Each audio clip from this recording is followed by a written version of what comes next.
This right here is Majungasaurus crenatissimus. Majungasaurus is probably one of the most popular abelisaurids out there, and the reason for that is because it was isolated onto the island of Madagascar, which is something that helps it stand out, with it being likely one of the top predators in the area, as well as the ornamentation on its head, because it had like a single horn on top of its head that of course was likely covered in keratin. So that's something that helps it stand out from other abelisaurids. One thing that helps it stand out from other theropods in general is its apparent cannibalistic tendencies. You see, in the same area there have been Majungasaurus fossils with bite marks in them. Bite marks that match the same shape as Majungasaurus teeth.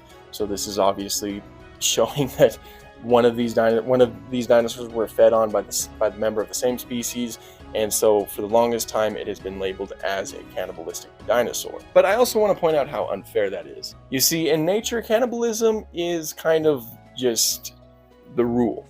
As in, these animals are trying to survive, and if they come across something that they can eat to help them survive, they're probably going to eat it. The same was almost definitely true for dinosaurs, but the fact is that we don't have much evidence for it in other theropods. This is one of the first cases of evidence that we have it. I mean, the same is true for Coelophysis, and for the longest time it was labeled as a cannibalistic dinosaur. But what I'm saying is that in general, it's likely that all theropod dinosaurs, or meat-eating dinosaurs in general, were to some extent a cannibal. I mean, just picture yourself. You're Majungasaurus, you're walking around, it's hot out, right? You haven't eaten in days, you're on the verge of collapse, but then you come across another Majungasaurus, and he's expired, right? And you're not thinking, oh, I can't eat that, it's my own kind, and you're going to walk the other way. No, you're thinking, that's it, I'm going to survive, and then you're going to eat it.